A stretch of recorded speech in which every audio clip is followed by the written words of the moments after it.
Yes, the Job Guys back with you. Nick and Ryan plus one. We got another Ryan down there coming to you from Chris Statlander's home of Neptune.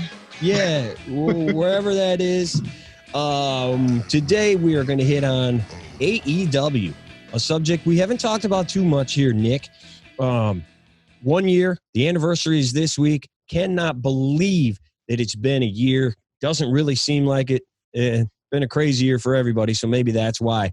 But we're just going to go through some of the things in AEW, some of the big talking points, the big storylines, what we liked about it, what we didn't like about it, and why, and where we think they are at today, maybe compared to what we thought they were going to be 1 year ago when this show started on TNT. And let's start right there. Ryan, we'll begin with you, man.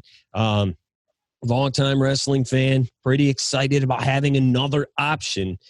What were your thoughts going in, and what were your thoughts now, 1 year into it? Well, I was pretty excited, I think, as most wrestling fans were, because let's face it, Vince McMahon's held a monopoly over this industry, at least from a television standpoint, for the better part of 2 decades. And, TNA's put their show out, but it's really been a sort of a WWE light, and it just hasn't reached a very broad audience. So, I was really excited because of the turnout for All In, which was obviously a pay-per-view put together by Cody and the Bucks, just to kind of gauge the temperature of the wrestling fan. And the turnout for that, I think, really kind of set the stage. They found a money mark, and a big money mark in that, and we're off and running. And I was really excited, especially when they added Chris Jericho at the press conference, and he was going to kind of bring over that Painmaker gimmick that he was doing with New Japan and sort of ad lib with it. And Jericho's always been really good about kind of updating his shtick, and we'll talk about that later. But yeah, I was really excited. I thought the first show went off really well. I mean, there were some hiccups. Probably could have had some more promos, but all in all, I think it was a success. There's been a few hiccups along the way, but I'm pretty happy with what I've seen so far. So I don't know. I guess I would say that 1 year in, I think, while there's some improvements that can be made, I think that they've done well for themselves. Okay, yeah, and we obviously will get into those reasons here over the next hour or so. Same thing for you, Nick. I know you were really excited, and you're a guy that maybe more than most did watch other products, Impact and TNA. You had been watching that as a second source for a very long time. Stopped watching that a couple years ago. Then you get this new option. Same question, man. How'd you feel a year ago, and your thoughts right now? I know you're not as positive as Ryan is on the product. I was really excited a year ago because I will agree. The biggest thing Ryan said, I think, at the beginning was with the monopoly. The more product we can get out there competing makes the entire product better. You got to get better, or the other competitor is going to push you out. Or the Monday Night Wars were a wonderful thing for all of us wrestling fans. So that really just got me going. You got Jericho signed. Moxley was signed. I was kind of like, those are 2 good guys to start out with. Came out, the setup, kind of the ring, just looking at things, got a Nitro feel. I don't know if anybody else had that. It felt okay, and I'm a Nitro guy. So, I was really excited. And the big thing I was going to look for is I wanted to see, to me, guys jumping back, maybe someone big showing up from the other show to really, tip the rating scale. And they did hit hard with that the first night. I thought Jack Swagger, we knew him in the WWE as Jack Hager now. I really thought he was underused in the WWE. I thought he could have been big. I was excited to see him over there. And it started hot. Jericho would have got my vote this time last year for Wrestler of the Year year. And I was really excited to see this. And I had heard so much. I'm not an indie guy. I'm not a guy that watches overseas. I'd only heard these are the Young Bucks. These are Kenny Omega. So I was really excited going into this, Ryan, and I can't tell you. I'm a little. I understand where we're at. I don't hate the product, but I'm very disappointed where we are today. All right, yeah, and for me, I'm hot and cold with it. There are days where I think, wow, this is good. There are other days that I'm like, this is not good whatsoever. I think the last couple of months, like maybe August till now, have been bad. I don't think they've been good at all. A year ago, I didn't know what to expect either with a lot of this stuff. I had been watching New Japan when it was on Access TV. Obviously that's not their entire show. So I had seen a lot of their matches. I'd seen their pay-per-views and things like that. So I knew who a lot of these guys were. I didn't pay a ton of attention, though, like many other people. So I was excited. I wanted to see Kenny Omega full-time. I wanted to see Cody. I think that what that guy did to his career, the transformation for what he did, what he was in WWE to what he became on his own, I thought was awesome. I was loving that. I liked the way they did a lot of things. I liked the way they set up a lot of things. And it's still this way, the show to me is still very much the haves and the have-nots. It's all or nothing. Like, I think things are sweet or they're absolute dog crap. There's no in-between for me with them. Yeah, it's really one or the other, for me. So, and we will get into those reasons anyway. So, yeah, I do watch. I watch every week. A lot of times it's on DVR, and I'm fast-forwarding through a lot of it. I still am pulling for them. I want it to be sweet. I want it to be good. I love the idea of it. I just think there's some things that were promised that we are not getting. The sports feel going to be like true sports.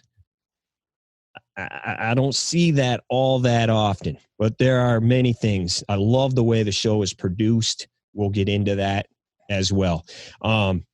So yeah, I'm colder than I was. I'm much colder than I was. But again, I get hot and cold.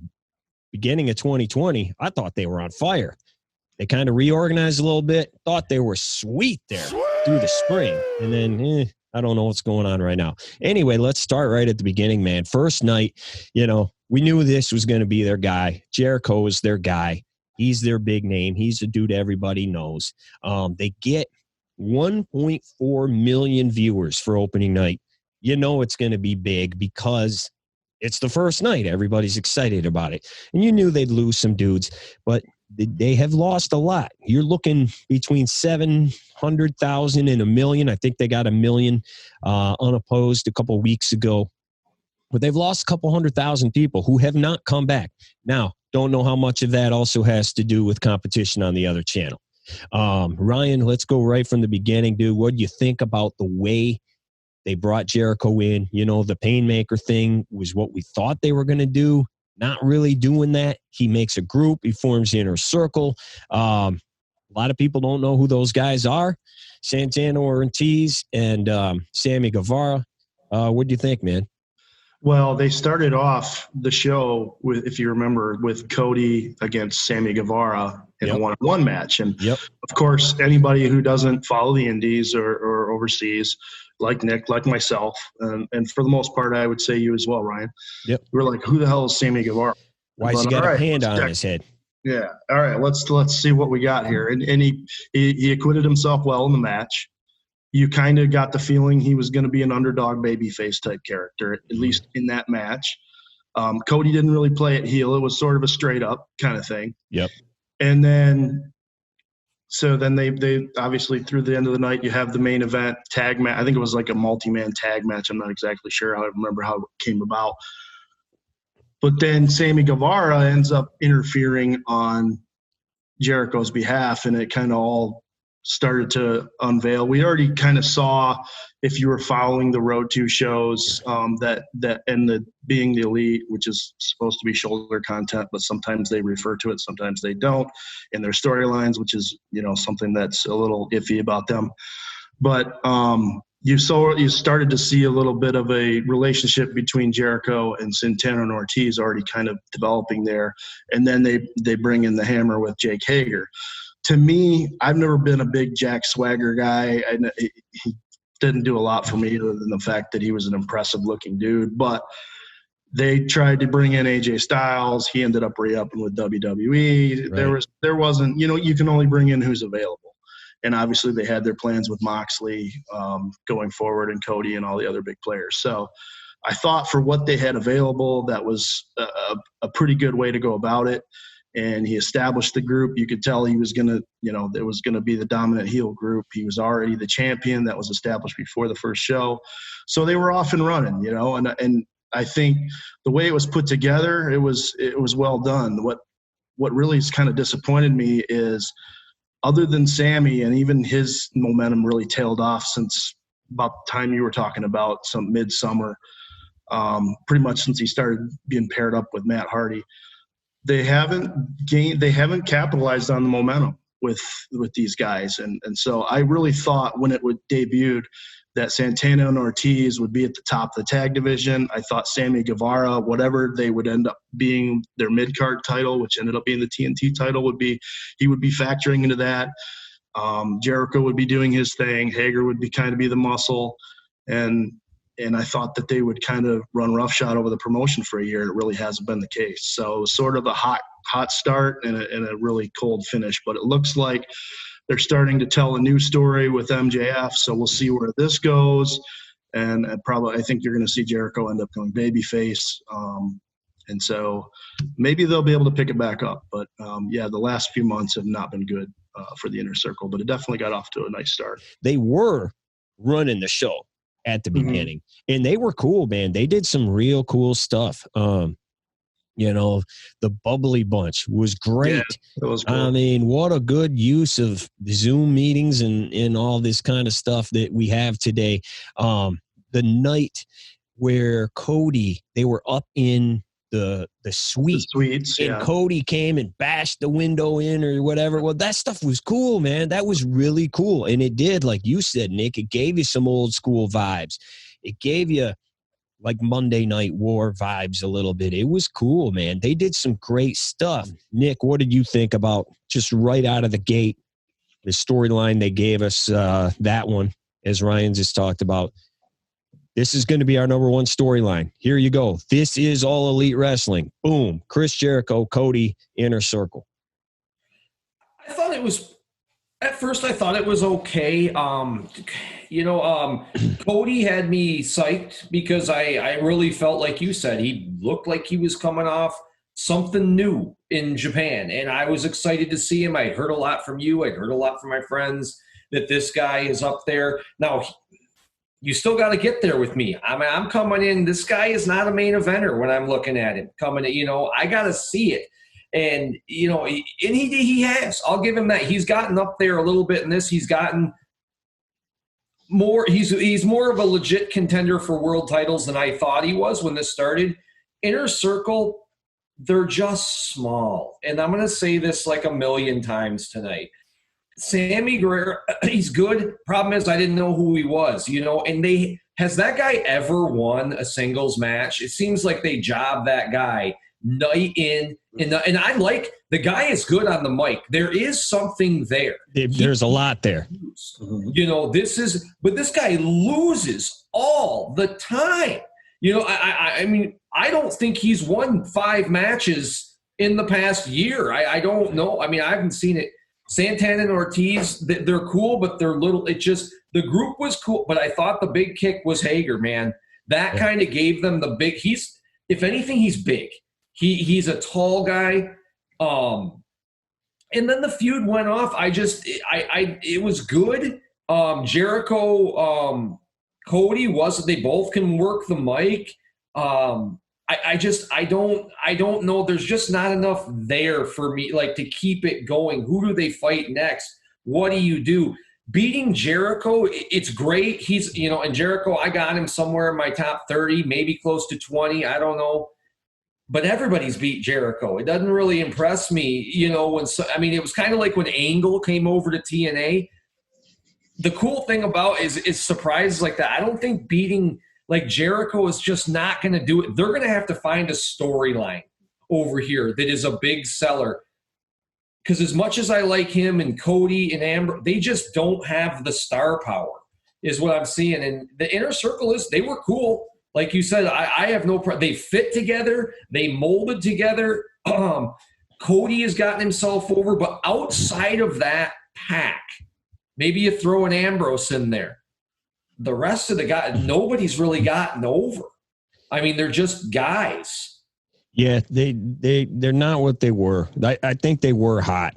I do. I think they were hot to start out, and they really, man, they carried the show for that first couple of months. But probably. How many times they didn't develop anyone else? I don't know who the Young Bucks are. You have got to sell them to me. I mean, I'll take it at your word; they're good, but you got to put them in. I didn't tell you that. No, I don't like them yet. But, I mean, Kenny Omega, I don't know this guy. Hangman Adam Page, I don't know this guy. I mean, they debuted so many of these guys, and it took so long to – they were just – I think if I remember, the first couple months, it was just so many matches. Well, like just tag team after tag, and they didn't really build guys. Well, and if you watch Japan, which is where all these guys come from and where they made the name for themselves, that's what they do. Okay. It's matches. No, I was just going to say, I think if you're expecting them to present less wrestling matches for the 2-hour show, you're probably going to be disappointed. But I do think that you're onto something in the lack of character development. I think that they could probably knock off a few minutes off of some of these matches, or knock off a match every show and try to come up with some vignettes and some different ways. Even these profile pieces that they do for their Road to shows, I don't know why they can't incorporate those into the shows. Just to Nick's point, tell people that are watching for the first time or that don't follow the indie scene or don't follow Japan, like you said, why should I care about the Bucks? I think that they realize that they have a core audience that's sort of the antithesis of WWE. They don't want them to be like WWE, and that's fine. But you can't rest on your laurels. You have to build. You have to build your audience. It's great to have that core, but you have to build. There are a lot of people that only watch WWE that are fed up with WWE and are willing to take on a new product, but they're not willing to just watch a wrestling match just because two guys can work, even though they don't even know anything about them or who they are. As far as the size thing, I think there's something to that. I mean, I don't need a bunch of 6'4", 6'5" guys. Maybe Nick's different in that regard, and that's fine. I mean, it's a very subjective business, to each their own. I do think that some guys, like I really like Darby Allen, but I don't think he can ever be a main eventer looking like that because, I mean, he doesn't look like a wrestler when he takes his shirt off. He looks like a guy that's trying out for the JV swim team. I mean, he looks like a skateboarder. He looks like a skateboarder. So, how far are you going to go?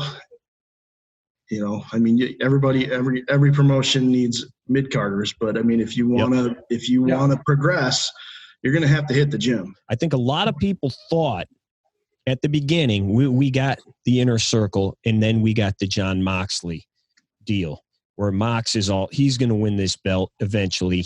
He turned down the Inner Circle. We knew that's the feud. He is going to be their top guy. Pretty expected, but I think on the other end, the Elite, they pushed Cody first.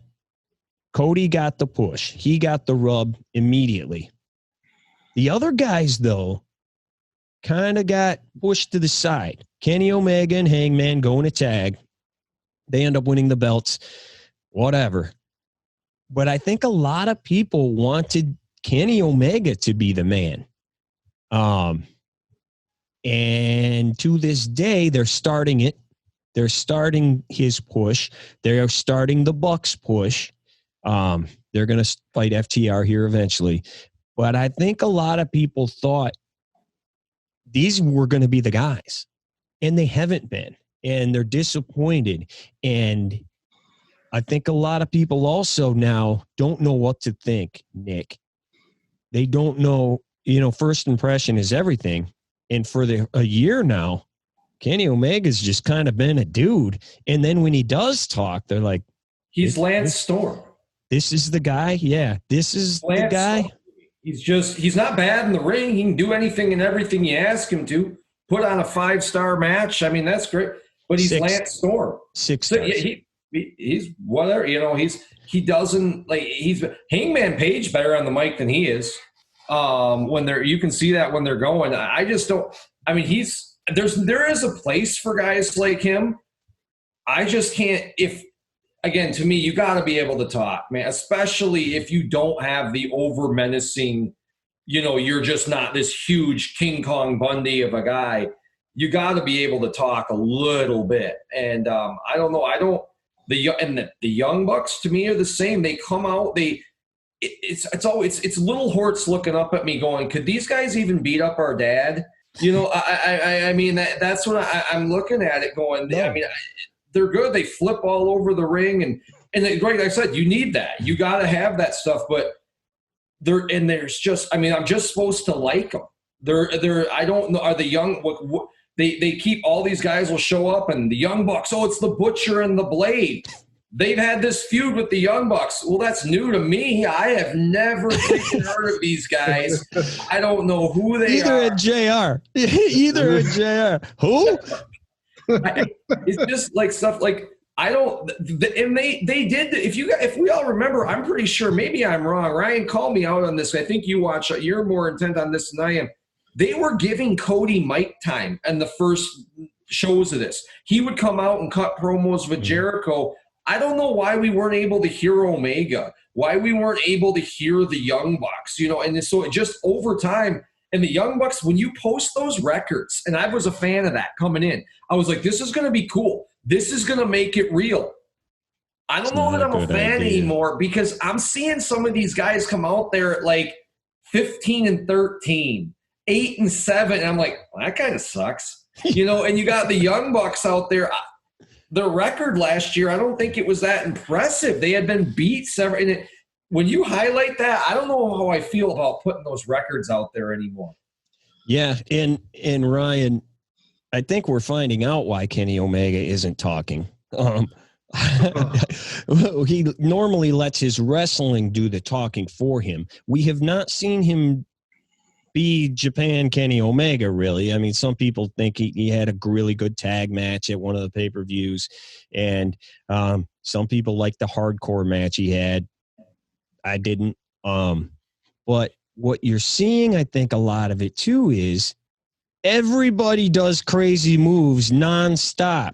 So he doesn't stand out really because everybody is doing crazy stuff all the time. I mean, I saw Sammy Guevara do some kind of 9,000 flip thing and go through a table with Matt Hardy. Like, it's cool, but he doesn't stand out anymore, Ryan. No, he doesn't. And they're trying to develop him now. They're trying to ease him into this new heel character, which I assume it's a heel character. But that promo he did backstage last week was abysmal. That was some of the worst mic work I've ever seen from a guy who's supposed to be a top star. He's goofy, isn't he? He's just not in a good way. You can pull off goofy in this business. Right. He's not supposed to, though, right? He's not supposed to, right. I think he's just a guy that's sort of trying to get by in his reputation that he's built with this core audience that I talked about. Mm-hmm. But you know what? I mean, if you're going to be a top star in this business, even if promos aren't your thing, you got all kinds of resources there, including guys on your roster, your peers, John Moxley, Cody, like him or hate him, MJF. These are Jericho. These are some of the best talkers in the business right now. You also have at your disposal Tully Blanchard, Arn Anderson, Jake the Snake Roberts. These guys were all very good stick men in their day. Yeah. Anyway, you have all these great talkers at your disposal. You need to pick their brains. You need to work with them. I mean, I understand that these guys, they don't have a developmental territory that they can use to hone these skills. They have to kind of travel around the world, but Kenny Omega's been around the world. Right. So, and I know that Japan doesn't, so they don't really worry about how well you can talk. They treat it as a sport. It's love it or hate it, it is sports and entertainment in the United States, and he needs to get that part down because he's never going to be anything more than he is right now. I don't know if it's possible. Could be way wrong for his sake and for the company. I hope I'm wrong. I don't know that he can ever live up to 3 years ago when he was known as the greatest thing walking God's green earth. I don't know if that's possible. Maybe I won't say never until we see him as a heel, because some guys The Rock is the prime example. I mean, I didn't think that guy would be anything ever when I first saw him. I would have never guessed he'd be like one of the greatest of all time. I don't know, but it is going to be hard to live up to that. I mean, I heard so much about this guy. This was supposed to be the second coming of wrestling here. And it isn't there. I just don't see it, but maybe, I hope for it. Maybe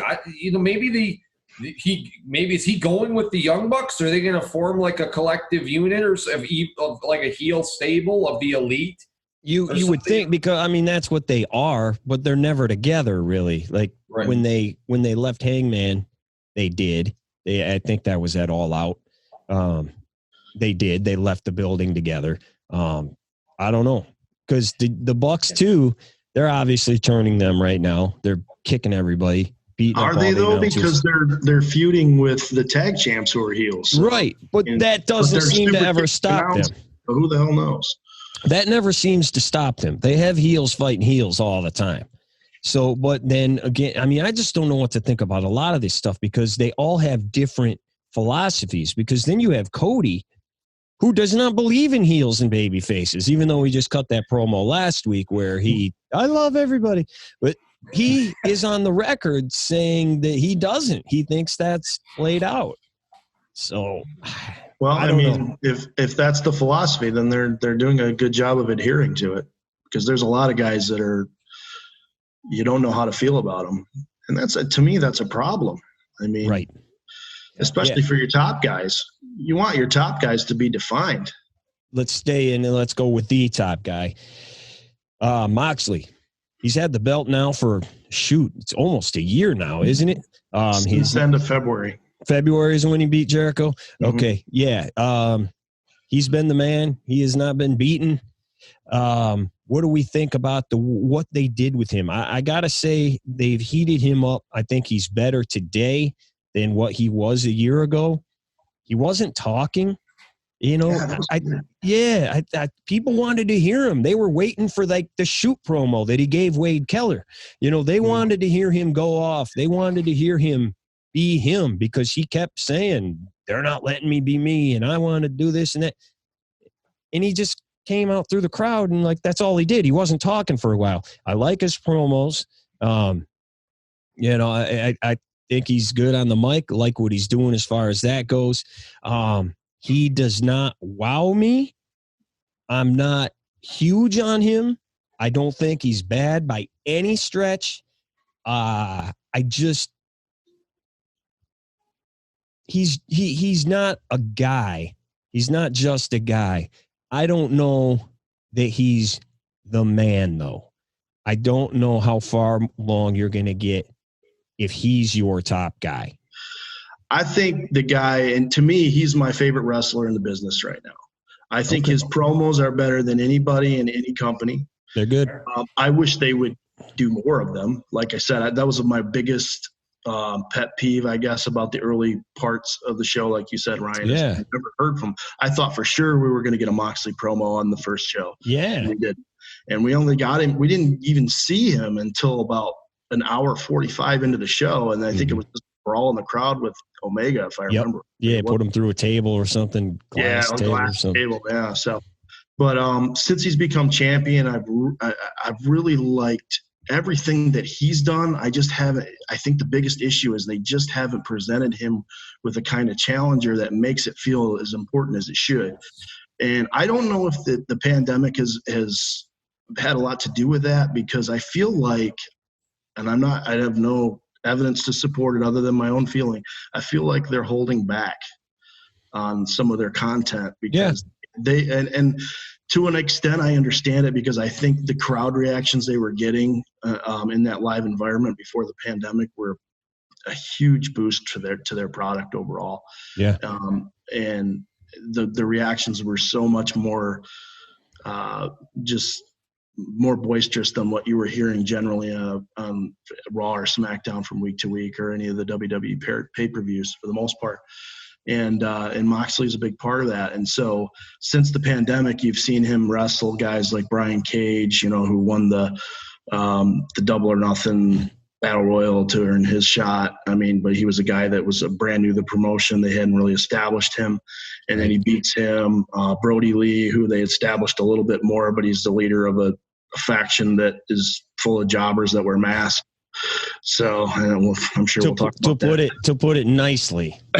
So I think, I think we would all feel even maybe a little bit better about him if he's had some of these memorable feuds as champion. Right. We haven't seen him feud with Cody. We saw him feud with Omega early on, but it really there wasn't any stakes involved. Right. We saw the thing with Jericho, which was really good when he won the title. I really enjoyed their feud from top to bottom. He had the match with MJF, which was I was really disappointed in the build to that. I was expecting a lot more there with you guys that can really talk. You're not alone. The content was piss poor in my opinion. So, but overall, I mean, Moxley's my man. I think this promotion can ride his back for a couple of years, and they gotta put better matches out. Well, and Nick, since we're on it, that's a big problem. Star power. And it's not just them. WWE has the same problem. I mean, we just saw, and it makes perfect sense. It's great. It's the best story, I think, in wrestling in years, if not a decade. Roman Reigns just fought Jey Uso, who had never had a singles match in his life, and he's fighting him at pay-per-views. So there's no star power in the business, period. It's a story there, though. Yeah, there's a story. Exactly. Good call. That's a big problem. That is a big problem. And we are a year deep, and Ryan just said every dude he's already fought. He's already fought Omega, which I'm sure he will again soon. He's fought Omega. He's fought Jericho. He's fought MJF. Who else is there? They don't have any other main dudes. I would agree with Ryan on that. He is hands down the best thing in AEW right now. He is. He's on the mic, in the ring. He's the complete package. Completely agree with Ryan on that. Completely agree with you on he's not I don't know that he has that next level. Like the Hogans, the Macho Mans, the Rocks, the Cenas, the Flairs. I don't know if he's going to take your product. Now, maybe people don't care. And that's fine too. I think he's great. I really like the guy. But I agree. Who could you possibly bring in right now that would make me care who he fights? Well, it would have to be somebody who's under contract. And that stinks for him. He doesn't have. You have not developed a guy to challenge him for that belt. Right. Their pushes are so hot and cold with guys. Like when they debuted Archer, I was like, okay, here's this killer. This is going to be a good monster heel. You got a guy in Jake who is so good at the psychology and great promo guy even at his age. And they're doing the manager thing, and then like he loses to Cody, and then they just completely dump the push. And now they're trying to restart it. I mean, you kind of see that in WWE too as well, but you think, dude, that's like a job. Go ahead. That's like my main pet peeve, number one in wrestling ever. And they did it with Archer, they did it with Cage, they've done it with Brody. Dude comes in and loses immediately. And especially like those three guys, and you go back through history and you look at dudes that they've done this with. The Big Show comes in and loses to Austin his first freaking night in the company. Scott Steiner. I mean, go down the dang list. And they did it here. And these are three dudes who are supposed to be monsters. Their entire gimmick is they're a monster. And they lose immediately. Like, you're done. You just your gimmick's ruined. You just lost. Like, there's nothing left for you already. And they let Jake take that guy over. I love Jake. You know me. So look, I'm defending Jake to the end of time here. When people know him more as Jake's guy than his actual name, Jake was putting Jake over. Jake did not put that guy over. He was putting Jake over. Jake was cutting it's one thing. Bobby the Brain Heenan was cutting the promos on the Barbarian, but the Barbarian was still the guy huffing and puffing and doing, even though he's a job guy. This guy, I think Jake, and I love Jake. He eclipsed him, and he didn't, not in a good way. Like, it was Jake took him over. He didn't talk. We didn't know enough about this guy. He just murdered people. He overshadowed him. You know, I remember when he came in, I told you I wanted to like that guy. Part of it was because he was with Jake, but I wanted to like that guy. He just turned out to be kind of a meathead. I mean, there's not much there, you know. They kind of WWE'd him too. The murder hawk monster. Like, that totally sounds like something Vince would say. I mean, that's like Braun Strowman, man. Everyone is seeing it now, and this is not breaking news, and I'm sure he still has fans out there. First of all, he got screwed by being in the Dark Order. First of all, that just killed the guy. And the whole thing doesn't make any sense. He's supposed to be whatever, the enlightened one or the exalted one. His name's Brody Lee. That sounds like someone who's pledging for Alpha Kappa Alpha or whatever. It sounds like some clown name. He's wearing the Repo Man's outfit. He's dressed like Vince and acting like he's Vince, but he's over this group of scary people and stuff. Like, it didn't make any sense. And then on top of that, this is the breaking news. I got sidetracked. You're seeing that this guy doesn't have it. All the people for the last 5 years, however long the Wyatt family's been around, they need to push him. They need to push him. He's great. He's great. Is he? What told you he was great? Because he looks like Bruiser Brody? The guy's not good. I don't get it, man. I don't see it. I've never seen it, and I didn't see it when he was Luke Harper or whatever his name is, and I don't see it now. I mean, it's just not there. Average carpentry skills. Sorry, it's just not there.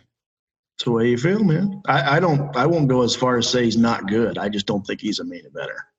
I don't know if that's what you mean, or you just. I don't think he is a low mid-card guy. I think he's tag team. I think that's the best thing for him. And I hate to say that, Rowan, those guys, they could have made a living, and part of it was the writing, putting them in weird, bad situations. Those two could have had a career as a tag team, man. They did. But I don't see him much more than that, man. I'm sorry. I'm with Ryan on the Sloke on this one. I'm not disagreeing. I just said I think he's better than low mid card, but I don't. Definitely think you could use him. He's not unusable. No doubt. But this whole nonsense that he was, he just needs a chance and he's going to be this guy. Like, well, and I don't know how you're going to present a guy as a top guy and have him the leader of this faction that none of them ever win matches. They're all they all wear masks. The one guy that was the leader before Brody Lee came, he looks like my dad. Evil Uno. Yeah, he looks like he just knocked off a case of beer before the show started. Dude, he is so rough. I mean, that is rough, man. It is bad. It's real bad. And, it's slightly better than it was, but and they cursed Anna Jay putting her in that thing too, man. I mean, get her out of that. Have her do her own thing, man. What in the world are they doing? Speaking of them, before we get into other dudes and get back into some of the elite guys, they kind of like restarted the company first of the year. It seemed like they rebooted a little bit there. And it was because of that terrible, that last show before the new year, when you had the Dark Order close the show out by killing everybody. And even the biggest AEW marks on earth said, nah, man, that ain't it. That ain't it. That's not going to work for me. That doesn't work for me, brother. They like completely, seemingly changed everything. What did you guys think about that? Did you notice that? And what did you think after the first of the year? Because to me, then they started cooking a little bit. They were doing the dynamic between Omega and Hangman, and I think originally the purpose was to try to start slowly establishing that Hangman's going to turn on Omega. But the funny thing is the crowd, every week that he would tease it, the crowd just was getting more and more into Hangman, and they kind of pivoted on it. Unfortunately, they lost all their momentum they had with him once the crowds went away. But what is it about Hangman? Because he's another one I don't totally see it. I don't think he's terrible or anything, but I don't totally see it with him. What is it about him? I don't know that I can even explain it. It's just, I guess, when I first saw him, I'm like, okay, he's got the modern day cowboy thing going. I don't know how that's going to get over in 2019, 2020, but he just made it work. There's I don't know, there's an intangible about him for me. I assume you guys disagree, or it doesn't work for you. That's fine, but I don't know. It's just the beer drinking, the common man, but he can turn it on and the flick of the switch. It's got a little bit of a Stone Cold to it, but I don't think it's like a blatant Stone Cold ripoff. But he's lost a ton of momentum. I'm hoping that they can find a way to pick it back up with this whole storyline that they got going now. But it's going to take some work. But and I think this storyline's been bad since the whole split between the two, because Omega can't talk. And the promo he cut it was a sit-down interview with Shivani maybe a month ago, Hangman, that is. And that wasn't good. He came off like a loser, like he was all depressed and stuff. I'm like, I don't want to cheer for this guy. He's right. He came off bad. Yeah, I didn't like that at all. Nick, I know you're not the biggest fan on earth. Ryan made a good point. I'm not really thinking about it till now. Hangman has, I don't know if it's for his own purposes or not, had the rug pulled out kind of from under him. And I'm saying twice now. He was in their finals for the first ever title. Mm-hmm. And then they didn't use him. They didn't do anything with him for several months after that. When you're wondering, like, this guy made it all the way, and if I'm not mistaken, in that match, pushed Jericho to the limit, and then they didn't do anything with him. Then they kind of put him in this tag group where it was hard for me to really, even when they were pushing him as the heel, he wasn't really the heel. He had a drink occasionally, never screwed up, I just didn't get it. But then when they lost the fans, that probably could have hurt him a little bit. I hope he's good. I just haven't seen it for me. I just haven't seen what people have told me about him. And as far as you said with the Bucks, I'm sorry. I think the Bucks suck. I don't know. These guys, they come out, first of all, the Young Bucks, like, how much do they look, Bucks, man? Like, I don't know. Like, they don't look young to me at all. And they come out and they do these muscle poses. They look like me, dude. Like a muscle pose. I'm like, what? And then they just came in and I thought they would come in, and they should have. Even if they were beating jobbers up every now and then, these guys shouldn't have lost much, man. These guys were supposed to be your product, because that would have set up this big match with FTR now. You've booked them into a corner in my position. This is what WWE does all the freaking time. This is a match I feel you're pushing the Young Bucks. They can't lose this match. If they're just flipping heel, this is going to be their first match. You just gave FTR the belts. They can't lose these belts yet either. You've booked yourself into a corner on this match, because I don't think you've built the Bucks well enough. Cody, I think they have built fairly well. That would just be my opinion on the Elite. I just don't see what people see in the Bucks. Maybe 10 years ago they were doing some cool stuff, that they're not doing anything different than Roman is doing on the other channel. He's jumping over the ropes, dude. I'm just not seeing it, that when the big guys can do it, it really renders the little guys really got to step it up. What do you mean little guys? Don't they weigh 397 pounds combined? They couldn't have given them 4 more pounds. I don't know what Jim. I love. Jim Cornette hit this dead on. You have to exaggerate there. Put an inch on these guys. Put a pound on these guys. Hit them over the 4. Don't put them at 397. Let's see what they weigh in after the holidays. Maybe they can put a little holiday weight on. Feed them some turkey, man. Like, weighing in at a combined 403 pounds after the holidays. I mean, dude, like it's like Little Beaver and Haiti Kid out here, man. I don't know, like that's the same. They're just small, man. Like, maybe they'd be better off doing the Dave Penzer way. Just tell us where they're from and their name. Don't give us a weight. Yeah, no, that's not a bad. You don't have to tell it. Don't. Yeah. Like, I don't need to know that Sammy Guevara weighs in at 184 pounds, especially when he's facing a guy like Brian Cage who's 265. Right. Seriously, like when Darby Allen comes down, just say from skate park in Florida, Darby Allen. Do not say how much he weighs, man. Weighs less than Nick Hortz, Darby Allen. Weighing in it, or just change the measurement. Weighing in at 12 stone. People don't know what that means. Yeah, make something up. Dude, freaking lie. Just lie, man. There probably weren't 93,000 people in the dang Silverdome, but we still go by that. Like, right. Yeah, make it up, man. You know, we're on the Bucks. A big point of contention with a lot of people, and this is one or the other with people. They love it or they hate it. The tag division in general. They got a lot of tag teams, which is cool. I don't think any of them are bad, terrible, anything like that. Well, how about just the tag division? Everybody beats everybody all the time, with the exception of FTR.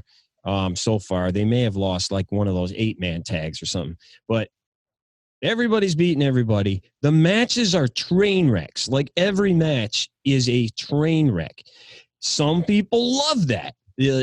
I mean, if you listen to Meltzer, every match is 4.75 stars. What do you guys think about that? Is this for you? There's no rules ever in these matches. People are just coming and going and tagging and whatever. And well, obviously, you know how I feel about it. When you name one of your moves after Meltzer, of course he's always going to give you 4 stars or 5 stars. But right. Yeah, it's very chaotic. A lot of these guys are a lot of fun to watch. The Lucha Brothers and some of the things they can do. Even the Bucks, but there's no selling. There's no ring psychology. There's no cut the ring. Well, FTR is bringing this. FTR does. Yep. Cut the ring off, set up the hot tag. You don't see a lot of hot tags. You don't even see a lot of tags. Guys just come in and out of the ring. They just do whatever they want. You know, and I understand that that's kind of how it goes in AAA and in Lucha. Those are the Lucha rules, and they have a lot of those Lucha guys. But this ain't Lucha. This ain't Lucha. You got to have some kind of structure, and it's a little bit hard to follow. You have guys doing like off the top rope Canadian destroyers while at 10 minutes into a match while he's being held up in the air, and then they're kicking out. It's like, and then they get up 2 seconds later and they're doing Canadian destroyers. It's like, oh, I guess that move didn't hurt that bad. It sure looked like it did. Right. You know, they have to slow down. They have to work on their storytelling, and I don't know, man. I want to like their tag division because I think they have a ton of talent, Butcher and the Blade aside. But I love FTR. I love that signing, and I think that they're bringing a little bit more stability to the group. I like their pairing with Tully. I think that can work really good. Obviously, that didn't work so well for Shawn Spears, but I think we all know why that is.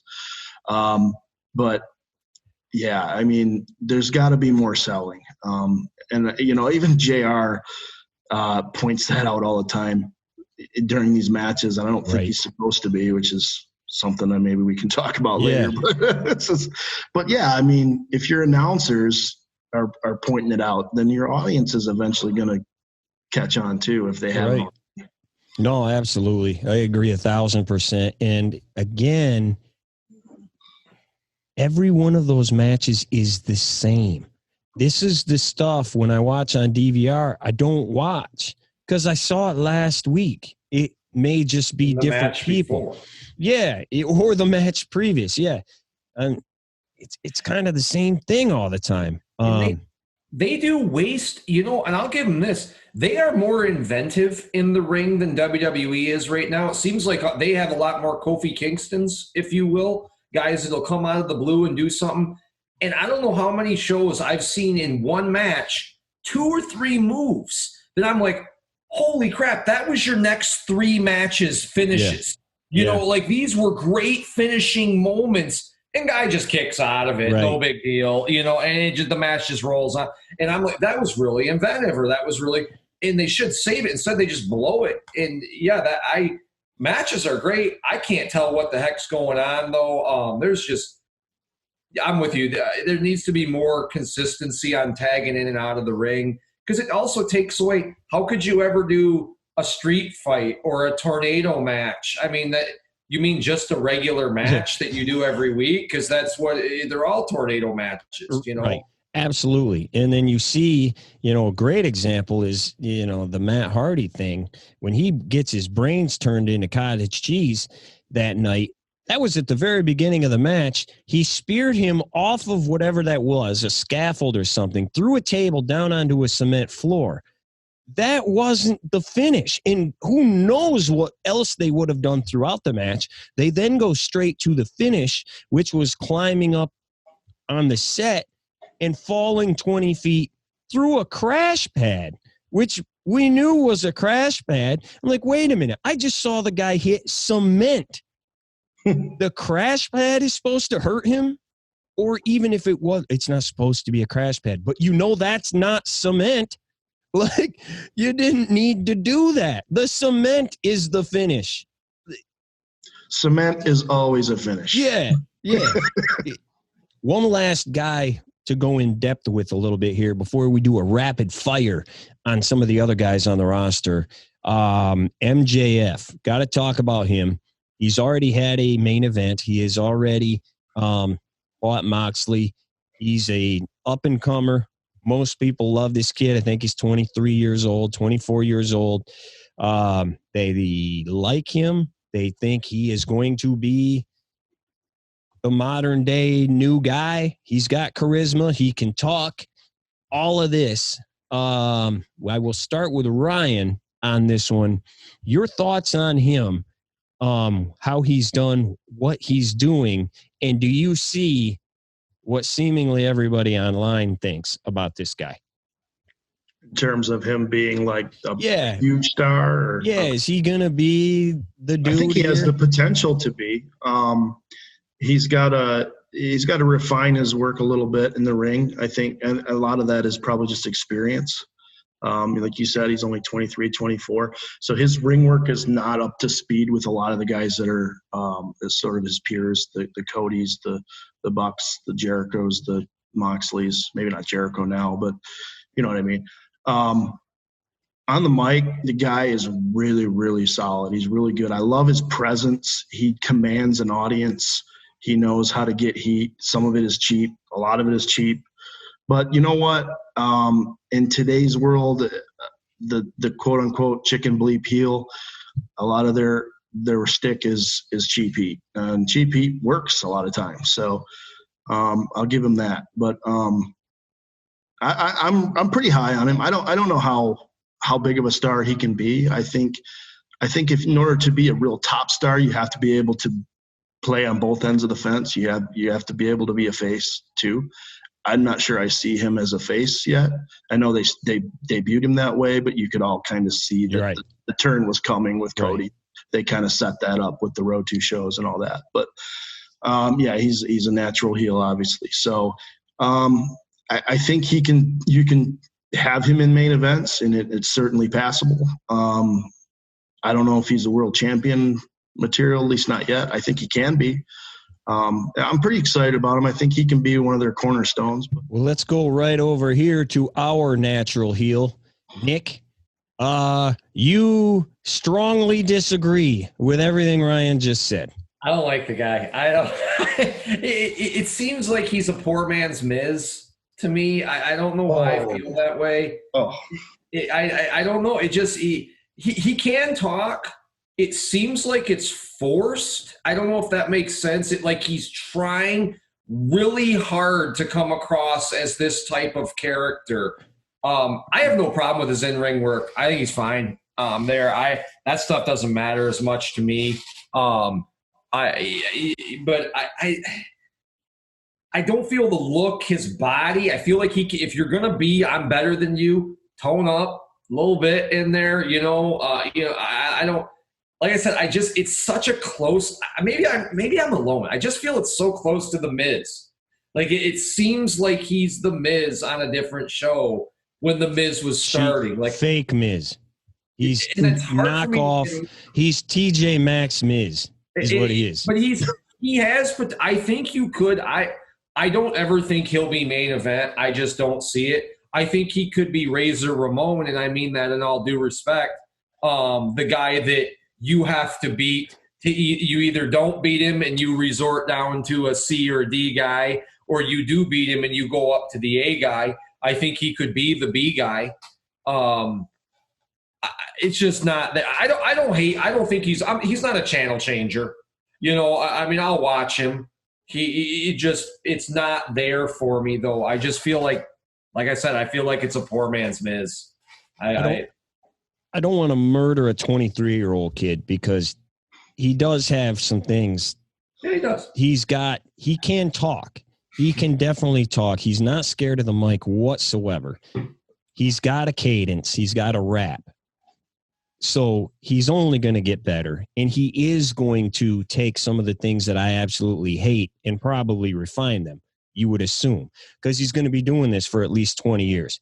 But currently, today, I think he is the most overrated thing in the business, period. And you talked about not liking the build to him and Moxley. He's the reason why. That whole vote for I almost said Miz. Vote for MJF thing, like, it was terrible. It was terrible. And he does nothing but spit simpleton stuff. Cheap heat. That's all he does. He just fires off insults. Like bad insults constantly. And I don't get it. Like right now, I think when you aren't afraid to talk, he's going to fix that eventually. But right now, I don't see it at all. And he is a channel changer to me. I don't want to see the guy half the time. That stuff with the voting stuff was terrible. Like, I turned it off. I quit watching it. It was so bad. This guy needs so many gimmicks all at once. He is a walking gimmick. He had the neck brace. He had the walker. He had the tennis balls on the bottom. He has his stupid scarf. Then he had a scarf over his walker. Then he has the bodyguard. Then he had the PR chick that does nothing but stand there and smile. And then he's got this, and he's got that, and he's got this, and it's like, dude, you're trying way too hard. Do one thing and do it good. You're doing 50 things average. It doesn't work at all. Like, I don't like this guy. I do. I turn the channel. Like, if there is anything else on, or he gets fast forwarded if I'm watching it on DVR, like, it's Vicky Guerrero heat. Oh, like, I don't like this guy. Not that bad, man. Yeah, he is. He sucks. Like, his crap, he tries so hard. It's not good. It's not. Get off my TV, man. And I said it from the second they had the intro thing outside the Jacksonville Jaguars Stadium. When Conrad and all that, I just looked at him and I said the same. I go, that's freaking fake Miz. That is fake Miz. And I didn't watch this. The more you find out, half of his gimmick is ripped off of EC3. I mean, who? Get out of here. Vicky Guerrero may be strong. How about this one? He's annoying like Sami Zayn is annoying. to me. I'd rather watch Sami Zayn. I'd rather watch both of them. I like both of them. I don't think being annoying as a heel is a bad quality. That's what you're supposed to be doing. As a main event heel, then you probably need to up your game, and that part I'll agree. But I think obviously Vicky Guerrero is strong, but I even think The Miz is strong. Not that The Miz hasn't come a long way, but I feel like you guys are comparing him more to The Miz that main evented with Cena at WrestleMania and 10 years ago or whatever. That guy. I think that's what he is. I don't think he's that bad, but I mean, we'll agree to disagree because I can't follow what you just that range. There's a lot of people that do like him though. Like Nick and I think there's a lot more of us today than there were 6 months ago. But there's a lot of people that think this guy's great. And again, I will say, when you can talk like that, he's going to refine his game. He will get better. But right now, it's just nothing but platitude, spitting garbage, cheap heat stuff to me. I think for a lot of these guys, too, that may have been a problem for people like me. These people were all built almost like when people told you how good Waterworld was going to be with cost, like all these guys were like built up, super, like they're going to change the world. And just like, oh, it's not that good. Yeah, like, he's all right. Yeah. Maybe Waterworld's harsh. I mean, maybe it's like, I don't. Episode 1, Star Wars. I don't. That might be worse. It, but I haven't seen these guys become what I've heard. Right. I heard MJF was supposed to be this. I've heard Kenny Omega, the Young Bucks. I'm just not seeing it. Can I ask you this? And this is for both of you, really. Like when you say these guys aren't what I heard, who are you hearing from? Because I think what you have to realize is the people that were building these guys up prior to Dynamite coming on the air are the hardcore fans that just love to sit and watch wrestling, and they really have an admiration for the athleticism and what they can do in the ring, and they don't really care about some of the other stuff that I think guys just care more about. Yeah. That's fair enough. Yeah. Work rate. So, they are work rate. They could not give a crap about anything else. And I would be willing to venture that probably of the 700,000 to 800,000 that they're averaging of viewers per week, I would say probably 500,000 of those are never going to leave because those are the guys that like that. Yep.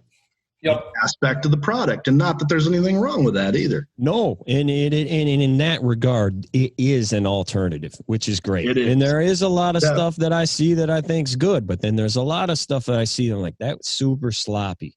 That isn't good. Why did he just hit the craziest move I've ever seen 8 times and he kicks out of it again and he wins with a roll up? Like stuff like that.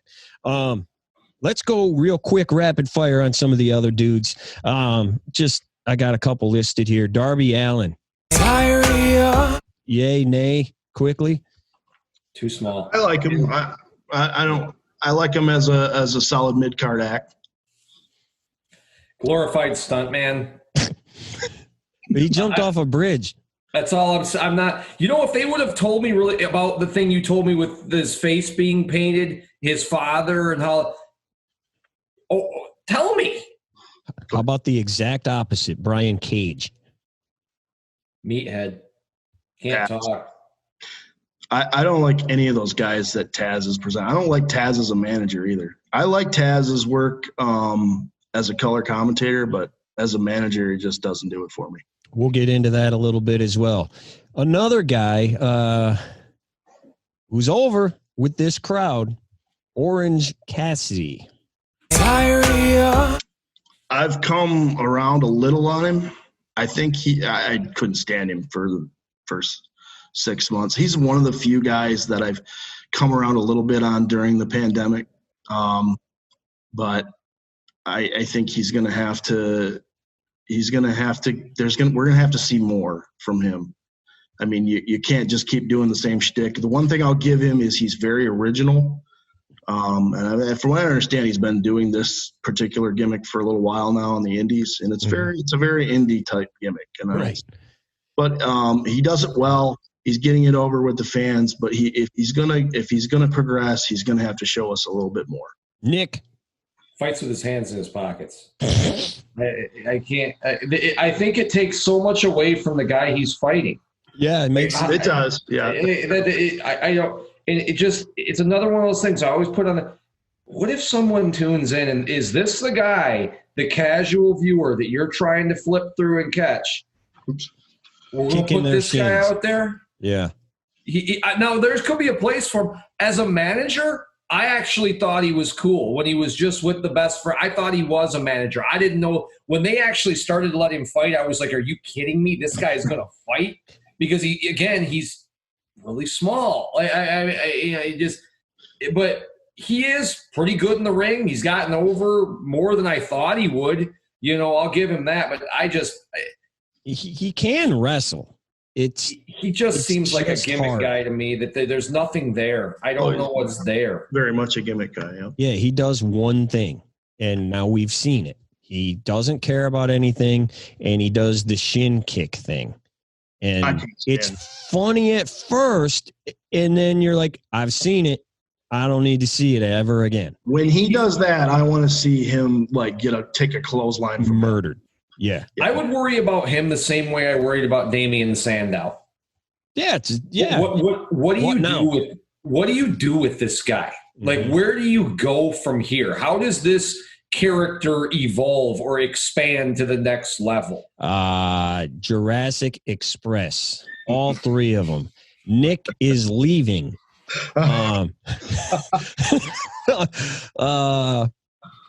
Nick? The big dude's awesome. I thought I like his look. Why does he wear a dinosaur mask? Like, I don't get this. He looks like a monster. He's a big dude. I love the big dudes. I would have pushed that guy from day one. Now the other two guys need to be cut immediately. I mean, cut off of the roster. Either that or they stay outside and they manage. Because you can't. How do you turn someone on and see that little boy? I mean, he looks like someone's beating up a junior high kid. Right. I mean, and when he gets in there, I'm going to walk by and slap some baby. This guy can't go 10 minutes versus Jericho. Like, it can't happen, man. He can't go 10 minutes against Darby Allen, man. He can't go 10 minutes with the female referee. Yeah. This guy, I think he does nothing but hurt your product. I'm sure he can twirl around and do 100 flips, and that's freaking great. But bogus. This guy is killing. And the other guy, Luke Perry, is that Luke Perry's son, Jungle Boy? Mm-hmm. Yeah, he's the one that went with 10 minutes with Jericho. Yeah. Okay, he's tiny also. These guys, he's small. Yeah. I can't. But the big dude, I don't know what they're doing with him. I think that guy could be something. He's got a look. I don't know. And he one thing, like on the mic one night when he was talking about making jokes and talking about that's not who I am. You think because I wear a dragon mask on this?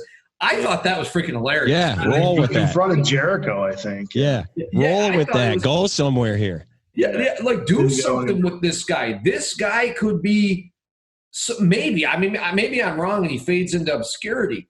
But when I see those three, I see two guys who don't belong in the ring with these other guys. I just sorry.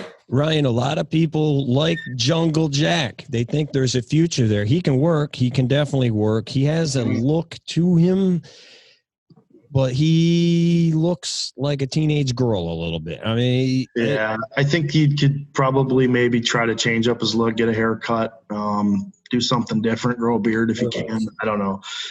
He is pretty small. He's really good in the ring. I don't know. I think I see more out of him than obviously the other two.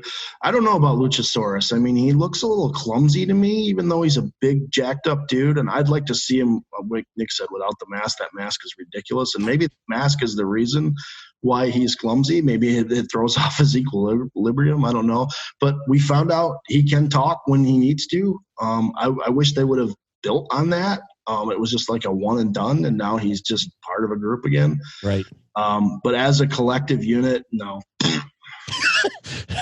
Sound effects and everything. I like it.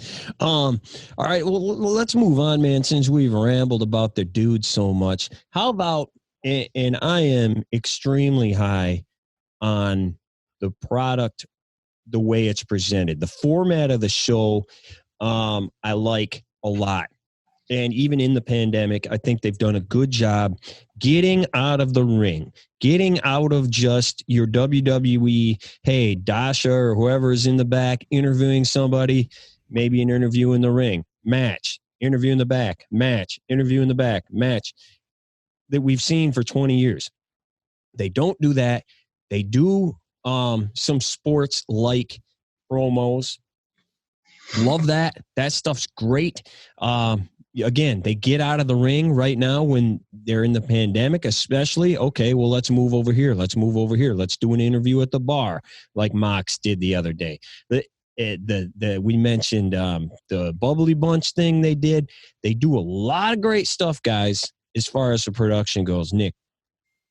I think I'll give them this. I think they were the better show of all wrestling shows, SmackDown, Raw, TNA, from March to maybe early June, when the pandemic started. They were more interesting. They were putting on better shows. The show flowed better. It wasn't, like you said, just the same format every week. I really thought they were. I give them credit for that. They have done well in that area. It's just what you're working with. That's the big problem. I mean, there's just only so much you can do, when you're working with things of this nature. When I turn on the TV and I see this,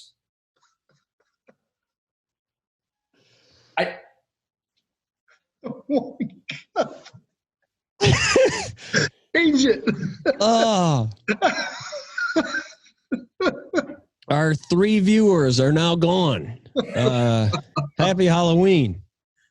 This is the downside. But they do a lot of things right. But I give them credit. Like I said, they were the better show for a good 2.5, 3 months, man, since when the pandemic started. But this can't be on your show. Yeah, well, and that's a whole other thing that, I don't want to go back to, but it is something we didn't completely. There is still a lot of indie, man, and there is a lot of indie in there. There is a lot of it, and you're looking at it. I'm going to put the other one back up because I can't look at this. Please do. Yeah, well done, though. Yes, that was very good presentation. Ryan, same thing, man. I really like it, the way, this thing is formatted. The pace, 2 hours helps. What do you think? And then maybe announcing as well mixed into that, because that was a big thing too when they first came out. Hey, we've got JR, and then a week or so later they get Tony, and mix them into that talk too. Well, first of all, I've never been so happy to see the Young Bucks in the background before. Right. Well, I tried to block that out of my memory bank when they actually had that woman or whatever that was on TV a few weeks ago. So thanks for bringing back that visual for me, Nick. Anyway, I like their format. I used to like that they always start with a match, but now it's starting to get on my nerves a little bit because it's so predictable. Right. Just like WWE always starting with a talking segment. As far as their promos go, I do like how they get out of the ring, and when they do interviews or they do promos in the ring, it's an interview. You see Tony or Dasha or somebody come out with a microphone asking the guys questions.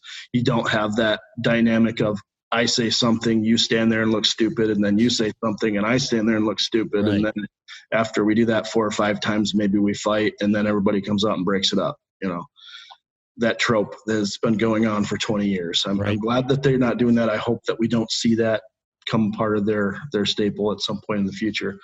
As far as the sports-like feel, definitely agree. I think as far as like the records and the rankings, I would like to see them take it a little further. I don't want to have to go to their website to find out what the rankings are and how they got there. I would like to see some graphics up. Tell us why this person or this team jumped from 5 to 3. Who did they beat? Because not very many people watch Dark. Right. But I mean, that's the only other show they can use to do these rankings, unless they're going to fudge them. And I think with their, like I talked about, their core audience, they're not going to accept fudge numbers because they're watching everything. Right. And I think they realize that. So I'd like to see them take it a little bit further with that. So that's something that they can work towards in the second year. As far as the announcing, I'm not a fan of the announcing at all. I liked it a little bit more in the beginning, but I think I don't even know if it's the talent, although I will say JR it's about time for that guy to retire. But it's funny because at the same time I get a kick out of some of this off the cuff things he says that they don't want. Like Tony Khan's probably going crazy in the back, like, no, don't say that. You just undermined his whole deal, Right. Like the thing with what they had where the hybrid were challenging for the tag team titles, and he's like, I think they've been on Dark for like the last 6 months. Yes. And then Excalibur had to jump in and say, well, they've been winning a bunch of matches. They've won 3 in a row. Yeah. So, I think a big problem for me is you have 3 guys that are all trying to be play-by-play, and they're like taking turns, and that really annoys me. Like there's no defined roles. I think, if Excalibur could sort of stay in that Mike Tenay role of kind of giving us the background and some of these guys that we don't know about because he follows it, I think that would work. And then I don't know, with JR being the way he is now, maybe he should just be a heel color guy and just make fun of everything, and Tony could be the play-by-play. I don't know. Yeah, I think the announcing's really bad. I think it's really bad. Shivani is just kind of there. Mm-hmm. Like he talks here and there.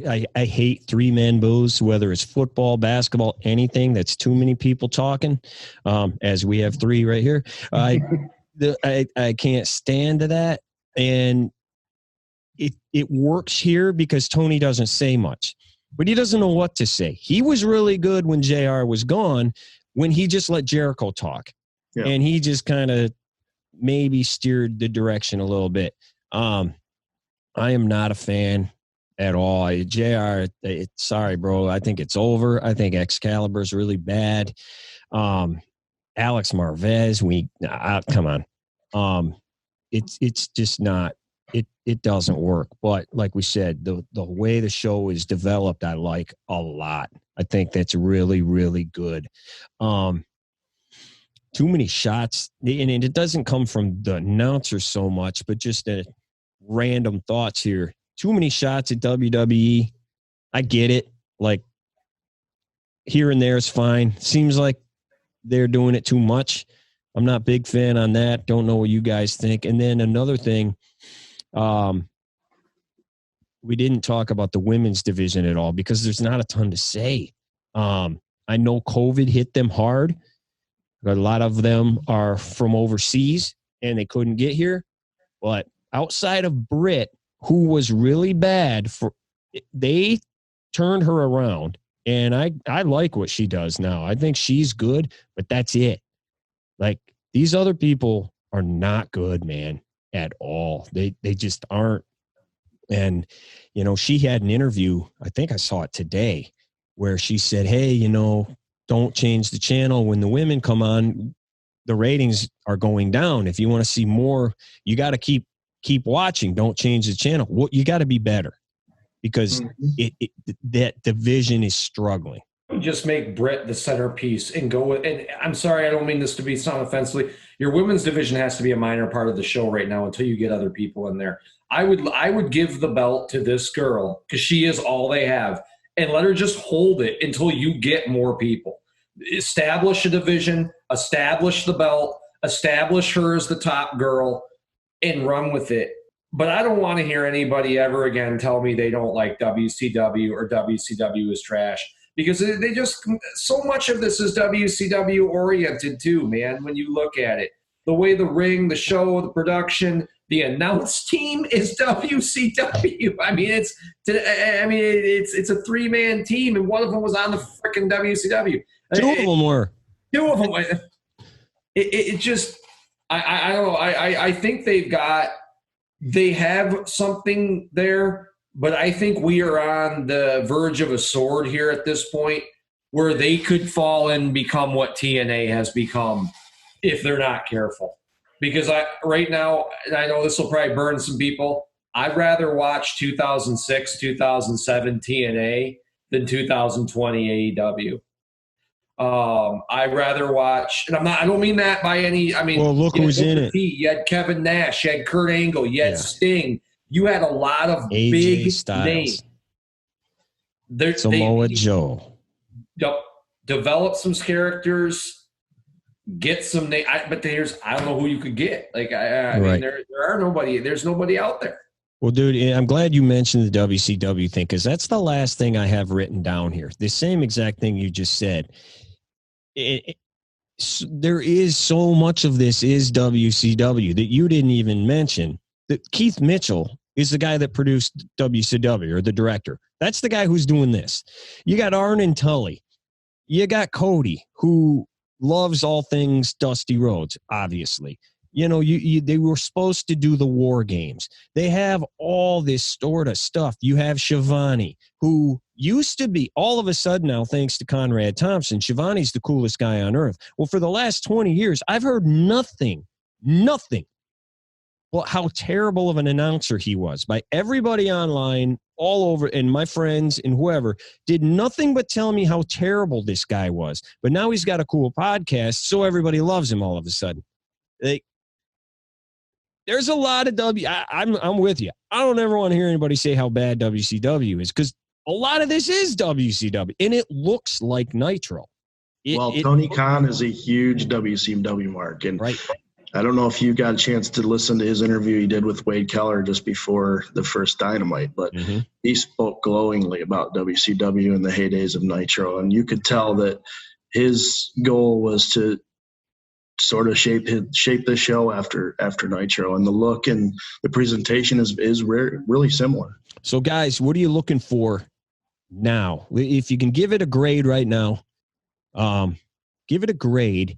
And then in the next year, what do you want to see happen from, next October 1st or whatnot? What are you hoping to see happen? Go ahead, Dick.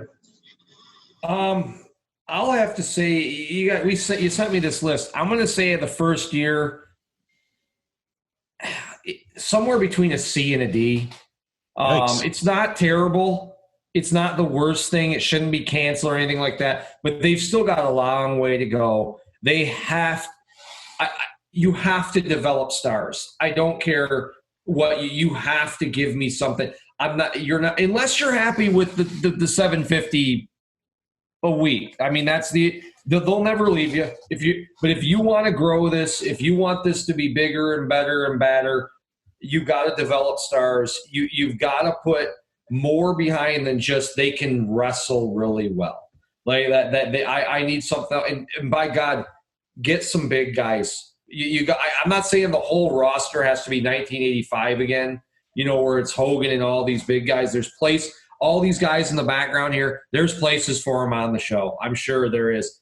But I tune it, you got to be someone's got to be a little larger than life for me too. That would be, the production, like I said, like it. But you got to develop stars. You got to get bigger, and some sort of story or something, like all that stuff.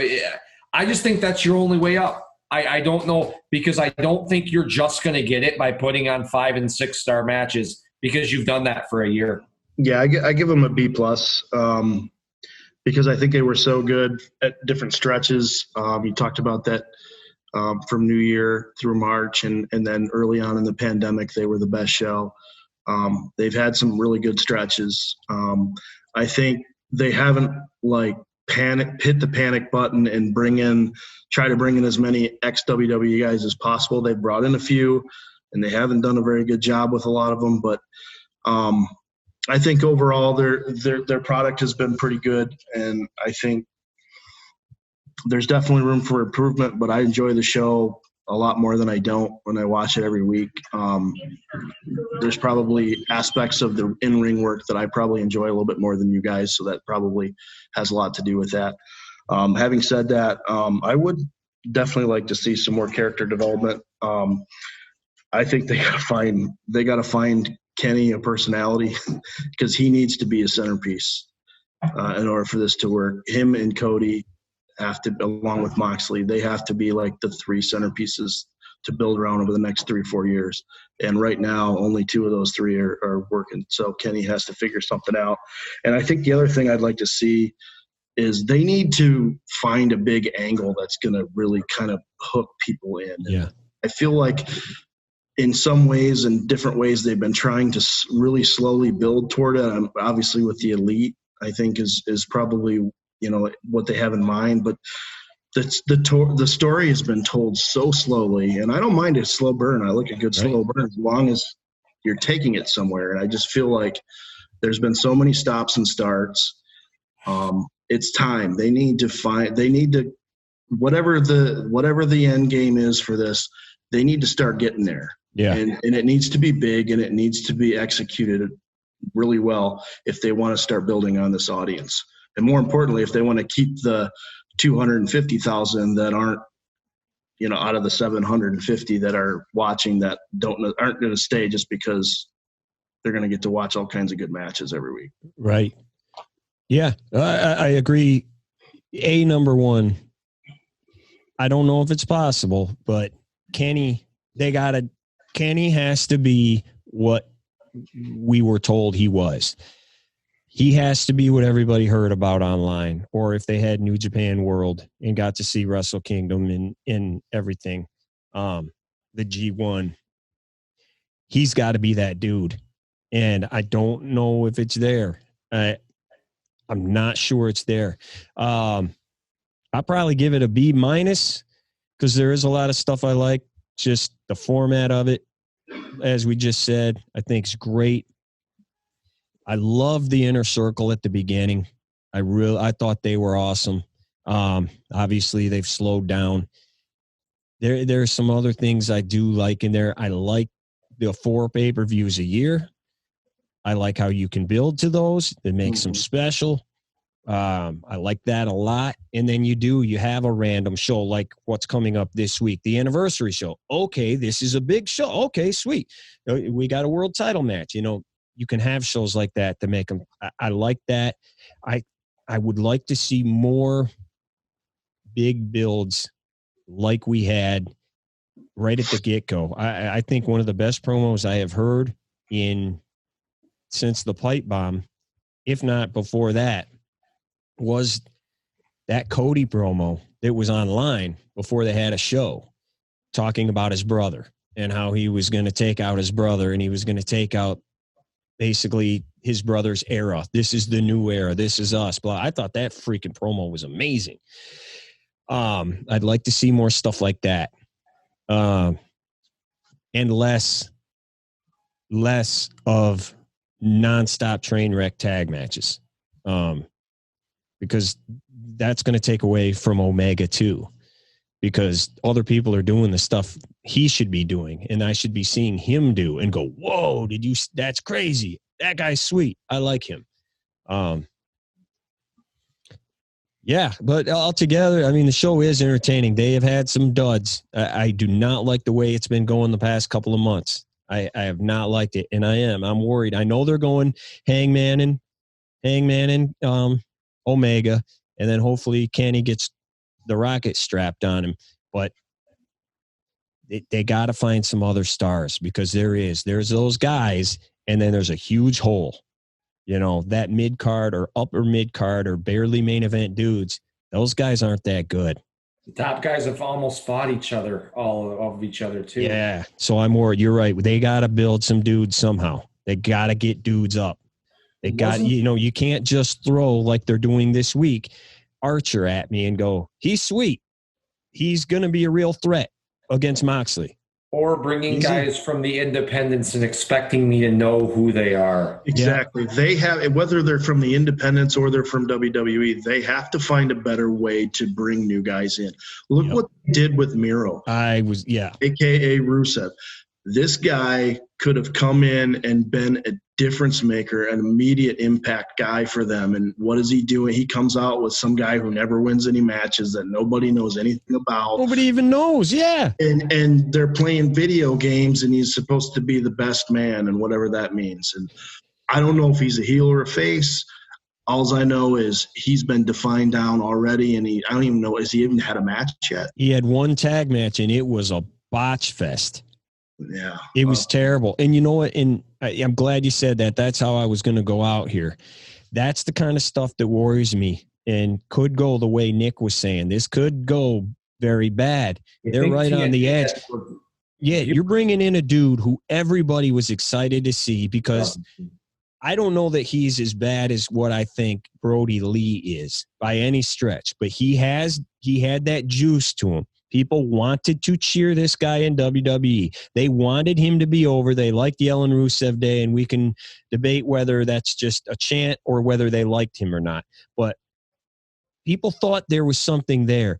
And from everything we've heard, this is his fault. This is what he wanted to do. He plays video games. He's on Twitch. This is what he wants to do. In interviews that he's had, he said, this is me. I'm going to be me. I don't care that you play video games, man. Mm-hmm. Now, the 800,000 might. I don't. And other normal casual watchers don't. You're a wrestler. I don't care about your video games. Yeah. And I think that might be his fault. And if he wanted to come in that way, if that was his decision and his decision only, then he doesn't want to be a wrestling star. Right. Because that's not how you build a star. But the thing is, those guys are all into that stuff too. Kenny Omega is Mr. Video Game. And the Young Bucks. Yeah, I know, but they do. And they think that people do. And they don't. That niche does. But now you're talking about a niche of a niche. You know, wrestling fans who also like video games. That's a very small group. And they've spent their wad here on random signings. I think they better watch it now. You can't just sign too many Matt Hardys and Brody Lees. You'll look like the reject group. Matt Hardy's been a disaster. Right. Oh. But TNA ended up doing that. And I think that did hurt them a lot. They look like where guys, kind of went to retire. Yep. Like, after they were, and I don't want AEW to turn into that. I'd rather see them develop new guys. Yep. I don't want to watch the guys that couldn't make it in WWE. And maybe there is a diamond in a rough that you occasionally find, as WWE found Austin, WCW took guys to the next level. They didn't quite, that made it out in WWE, maybe Nash and Hall. But you don't want to become the reject foundation for guys like just the beat low card guys that come over here to earn a buck. Yep. And they've had a bunch of them. Yeah. Yep. Yeah. Matt Cardona's and the Perfect 10. And I mean, the one that's worked so far, FTR is working. Yes. That's like the one though. I don't know that the other ones are working. Well, they've actually pushed them well too. That's what I'm saying. Yeah, these guys aren't losing. They come across as a serious tag team. Yep. The idea that they were held down where they were is kind of playing out because they're doing so well and they're working. They cut a good promo. They can wrestle. They're winning. I don't know. I think that they are working. Mm-hmm. I think that there are pieces, man. There are pieces that can make this better, but. Again, I worry that they're going to get in their own way. When you look at a Kenny Omega, I mean, he's booking this. These guys are booking this stuff. Mm-hmm. Miro's booking himself. I don't know that that's a good idea. Just find a system that works, but you can't have guys just, hey, this is what I want to do. I want to play video games on TV. Everybody will get a kick out of it. I'll be a big star. Let's do it. Yeah. Right. And we'll bring Billy Mitchell out, who was the Donkey Kong champion in 1981. Like no one. Had I not read that online, I wouldn't have had any idea who the hell that was. I only knew because I saw a documentary about him that was made like 10 years ago. Yeah. Apparently Miro didn't know who he was. I mean, what you're doing now will affect you in 6 months. That's why you can't have everybody just book their own way. Because you've got to be booking toward a higher goal here. You know, some of the guys can. Like I agree with what you say. You know, it worked with, you know, Hogan was doing his thing and they booked the show. It worked, but everybody can't, because you've got to be figuring where this guy goes from here is got to be planned out, right. and how, you know. Well, and I don't know that anybody here is Hogan. So. Oh, God, no. Well, boys, appreciate it. We are going very long, which I knew very well could happen, but it was good, man. Good stuff. Enjoy it, guys. Hopefully we get some more good stuff from these guys. Happy anniversary, AEW. Yeah. Get to an A- by next year, right? That'll work. See ya. Pleasure's all yours, Bucky boys.